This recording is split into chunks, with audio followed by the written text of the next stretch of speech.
আসসালামু আলাইকুম। হেনা ইউটিউব থেকে আপনাদের সবাইকে স্বাগত। আশা করি আপনারা ভালোই আছেন, আমিও ভালো আছি আলহামদুলিল্লাহ। আজকে আমি রান্না করব রুই মাছ দিয়ে ঝিঙ্গে দিয়ে। এখানে নিয়ে নিলাম ঝিঙ্গে, কেটে নিলাম রুই মাছ আর পেঁয়াজ।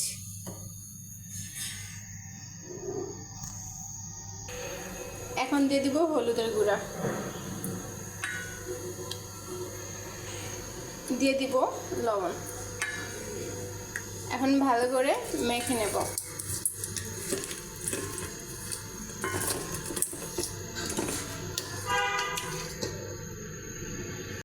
মাছগুলো মাখানো শেষ, এখন ভেজে নেব। আমি এখানে একটা কড়াই বসিয়ে নিলাম, কড়াই মধ্যে তেল দিয়ে দিলাম আর চুলাটা ধরে নিলাম। এখন মাছগুলো দিয়ে দিব।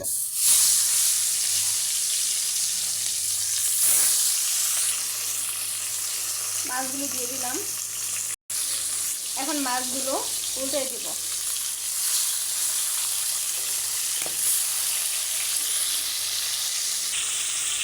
মাছগুলো উল্টে পাল্টে উল্টে দিলাম।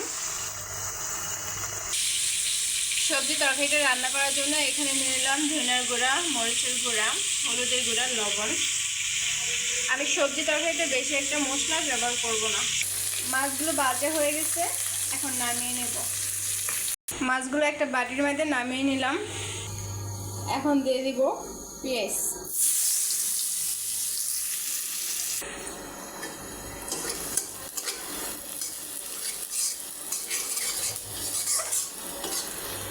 এখন দিয়ে দিব অল্প একটু পানি।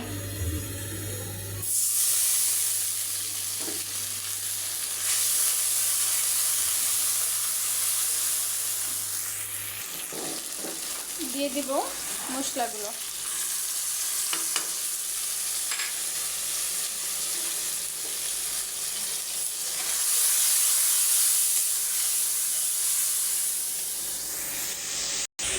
আমি মশলাটা ভালো করে কষিয়ে নেব।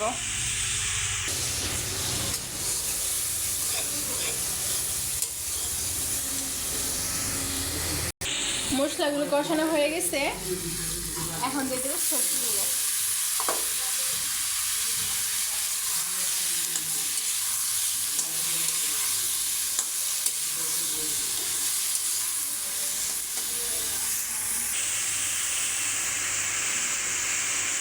এখন ঢাকনা দিয়ে ঢেকে দিব।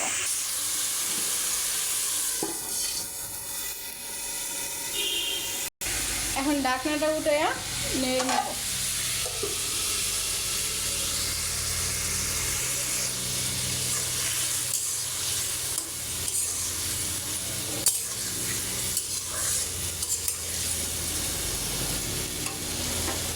খাবারও ঢাকনা দিয়ে দেব।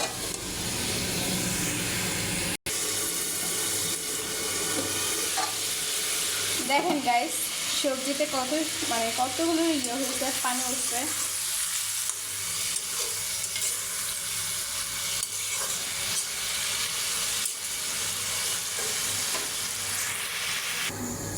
এখন ঢাকনাটা উদাম করব।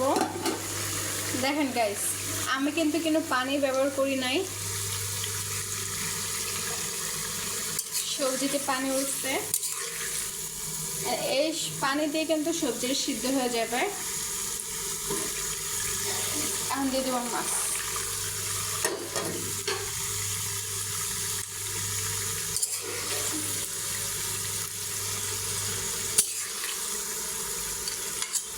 মাছ দিয়ে আমি 1 মিনিট ঢাকনা দিয়ে রেখে দিব।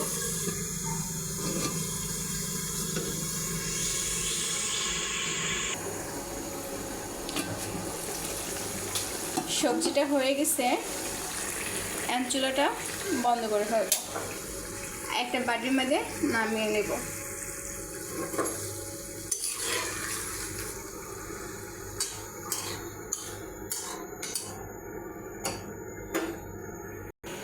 সবজি তরকারিটা বেড়ে নিলাম বাটির একটা প্লেটে। গাইস, যদি আমার এই ভিডিওটা আপনাদের কাছে ভালো লেগে থাকে, মাছের ঝোল, সবজি ঝোল, তাহলে আপনারা একটা লাইক, একটা কমেন্ট, একটা শেয়ার করে দেবেন। আল্লাহ হাফেজ।